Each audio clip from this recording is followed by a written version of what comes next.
জানেন কি গোপালের মাথায় ময়ূরের পেখম শোভা পায় কেন? যদি না জানা থাকে তাহলে জেনে নিন আজকের ভিডিও থেকে। নমস্কার বন্ধুরা, আপনাদের সকলকে আমাদের চ্যানেলে আরো একবার স্বাগত। বন্ধুরা, আজ জানাবো সেই ঘটনা যেই ঘটনার পর থেকে গোপাল নিজ মস্তকে ধারণ করে ময়ূরের পালক এবং প্রতিজ্ঞা করে চিরকাল তিনি নিজ মস্তকে ধারণ করে রাখবেন ময়ূরের পালক। ঘটনাটা কি সেটা জানার জন্য সম্পূর্ণ ভিডিওটি দেখতে হবে। আর ভালো লাগলে অবশ্যই একটা লাইক করবেন। আমাদের চ্যানেলটি এখনো যারা সাবস্ক্রাইব করেননি তাদের সকলের কাছে অনুরোধ রইল, দয়া করে চ্যানেলটি সাবস্ক্রাইব করে আমাদের সঙ্গে থাকবেন। আমাদের এই ধরনের ভিডিও সবার প্রথমে আপনার কাছে পৌঁছে যাওয়ার জন্য বেল আইকনটি প্রেস করে নোটিফিকেশন অন করে রাখবেন। ইতিমধ্যে যারা চ্যানেলটি সাবস্ক্রাইব করেছেন তাদের সকলকে অসংখ্য ধন্যবাদ ও প্রণাম জানিয়ে শুরু করছি আজকের ভিডিও। সঙ্গে থাকুন, দেখতে থাকুন।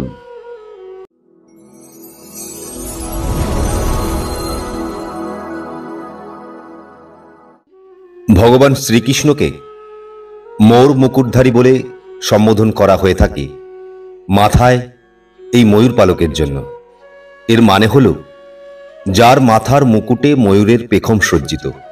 কিন্তু অনেকের কাছেই মুকুটের এই পেখমের তাৎপর্য হয়তো জানা নেই। অনেক কাহিনী ও কথকথা জড়িত আছে এই ময়ূরের পেখমের ব্যাপারে। আজ তাই এমনই কিছু পুরাণে প্রচলিত ধারণা বা কাহিনী আপনাদের কাছে জানাবার চেষ্টা করব, যা এই ময়ূরের পেখমের অন্তর্নিহিত কাহিনীটি জানা যায়। কথা আর দীর্ঘায়িত করব না, সরাসরি চলে যাই আমাদের আজকের ভিডিওর মূল বিষয়ে।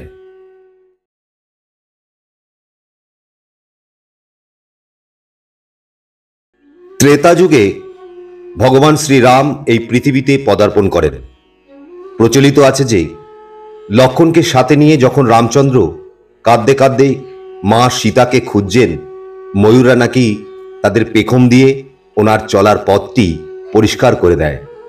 ভগবান শ্রী রামচন্দ্র তাদের এই নিঃস্বার্থতা ও নিষ্ঠার নিদর্শনে খুবই প্রসন্ন হন। উনি নাকি তখন কথা দিয়ে যান যে দাপর যুগে উনি আবার আবির্ভূত হবেন ও তখন ময়ূরদের প্রতি সম্মান জানাতে এই পালক উনি মাথায় ধারণ করবেন। তাই উনি যখন শ্রীকৃষ্ণ রূপে ধরায় আবির্ভূত হন, ওনার নিজের দেওয়ার কথার সম্মান রাখতে নিজের মাথায় ময়ূরের পালক পরেন। রামায়ণের এই আখ্যানে আছে যে সমস্ত প্রকৃতি রামের এই হাহাকার দেখে রামকে আলিঙ্গন করতে চায়, কিন্তু রাম বলেন, আমাকে স্পর্শ করার অধিকার শুধুমাত্র সীতার, কিন্তু পরের জন্মে আমি তোমাদের সবার হব। তাই ভগবান শ্রীকৃষ্ণ রূপে লীলা করেছিলেন। দ্বিতীয় গল্পটি হল ভগবান বিষ্ণুকে দেবী পার্বতীর ভাই হিসাবে মানা হয়। শাস্ত্রে আছে যে বিষ্ণু বিয়ের সম্পর্কে দেবী পার্বতীকে মহাদেবকে দান করে দেন। তাই একদিক থেকে দেখতে গেলে শ্রীকৃষ্ণ কার্তিকের মামা হন। শ্রীমান কার্তিকের বাহন হল ময়ূর। তাই মানা হয় যে ভগবান শ্রীকৃষ্ণ ময়ূরের পেখম নিজের মাথায় সাজান, যাতে কার্তিক, যিনি আবার যুদ্ধের দেবতা, ওনার সমস্ত প্রয়াস যেন সার্থক হয়। বলা বাহুল্য এটি মুরগান সম্পর্কিত লোককথা, যেটা দক্ষিণ ভারতে প্রসিদ্ধ।